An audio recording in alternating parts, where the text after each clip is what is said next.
Connie Chung, tonight on Eye to Eye. Peter, if this is you, please let us know where you are and how you're doing. He graduated from Stanford with honors, and then he disappeared.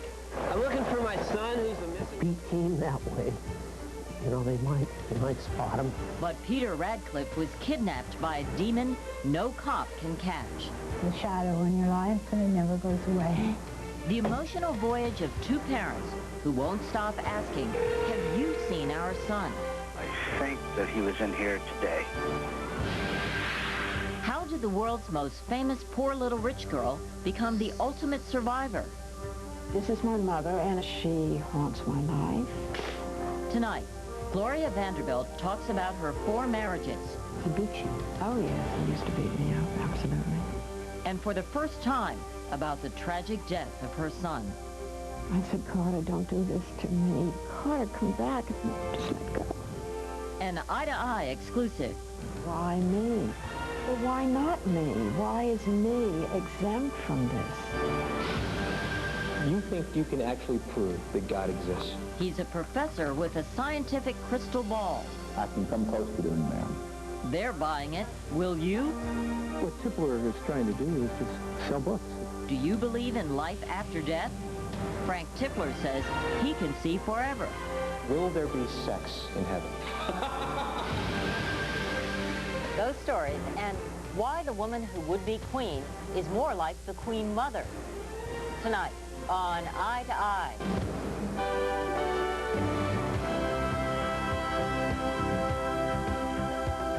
It's Eye to Eye with Connie Chung, with correspondents Bernard Goldberg, Edie Magnus, Russ Mitchell, Roberta Baskin, and Bill Lagatuta.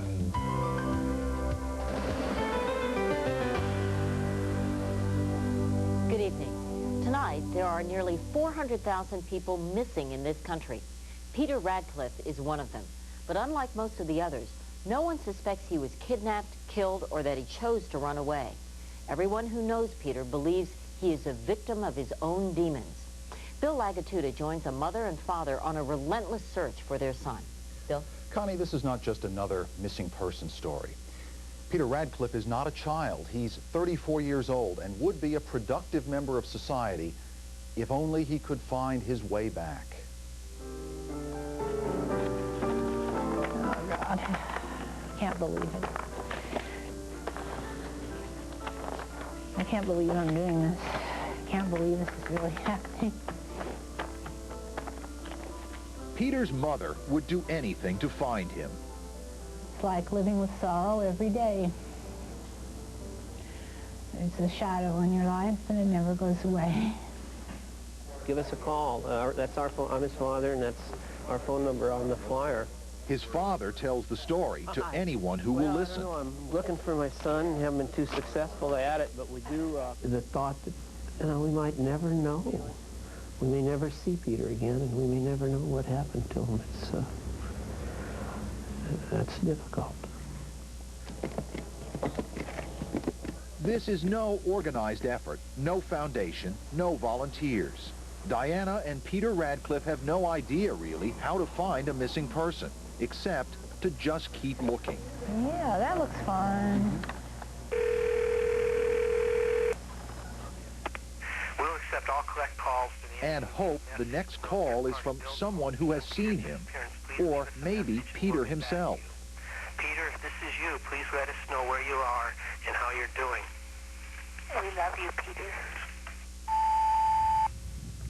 Peter is from San Francisco, and he disappeared the way the city does under the fog, gone with barely a trace. He was at a conference in the mountains when he simply vanished 3 years ago. It's just as if the earth opened and swallowed him up. And it's not as if Peter had any desire to drop out on his life, not the way it was going for him. He was intelligent, good-looking, fun-loving, unforgettable. Sometime every day I think of Pete, and when I'm in the ocean, he loved the ocean so much. He was a superb body surfer. Pete, he was an extraordinary athlete, but he also I could talk to him. Peter has a lot of charm, and his charm is real charm. It comes from the kind of person he is, a bright, beautiful, loving person, full of compassion. Peter graduated with honors from Stanford University, spoke fluent French, loved to read and talk politics. This is Peter on the day he graduated high school. His friend since kindergarten, Chris Pasty, remembers how they both had big plans. He'd already been accepted to Stanford, and we were just both happy to be done with high school and, you know, looking forward to going to college. He was excited about the future. Oh, definitely, definitely.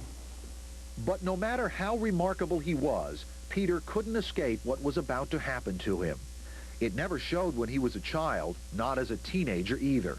But at age 23, Peter discovered he was manic depressive, and he hit the road. When he disappeared that first time, you were surprised. I was totally surprised. I couldn't believe it. No one could believe the Peter they knew would turn into a stranger overnight. But the disease had taken control of his mind. He left home and careened around the state, lived at the ocean or on the street. Things seemed very different. Like he'd be camping on the beach or near the beach, and he wouldn't eat for 3 days. You know, your mind takes you on a journey. Something catches your attention, and you go off, follow that, and then one thing leads to another, and probably you just keep going.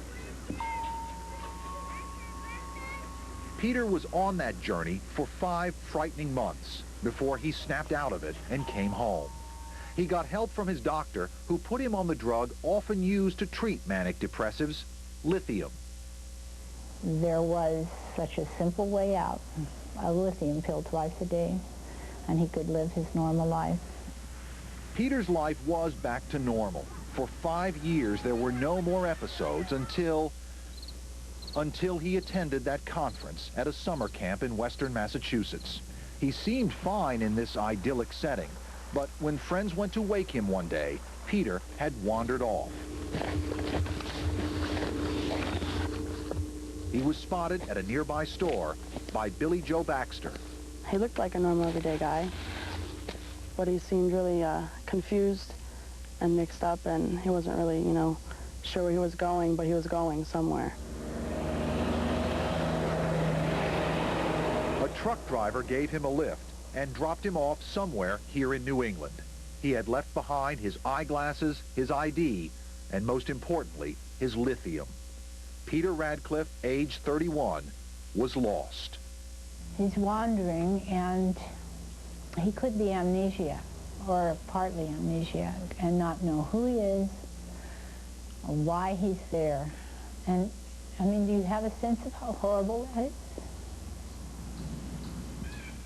When Peter walked away from that conference and disappeared into these woods, his parents and friends believe he had done what many manic depressives do. He had cut back or shaved his medication, thinking he was finally in control. Instead, Peter had wandered right back into that nightmare world he'd spent years trying to avoid.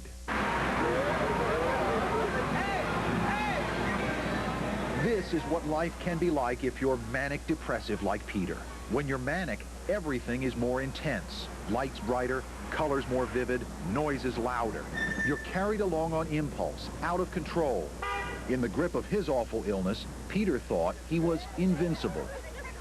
You can go any place that you want to. There's no such thing as private property. The laws of nature and the laws of physics will not bind your behavior, so that you can swim underwater and breathe underwater while you're swimming. When the manic phase winds down, the world begins to lose color, slows to a crawl, closes in, and life can be utterly hopeless.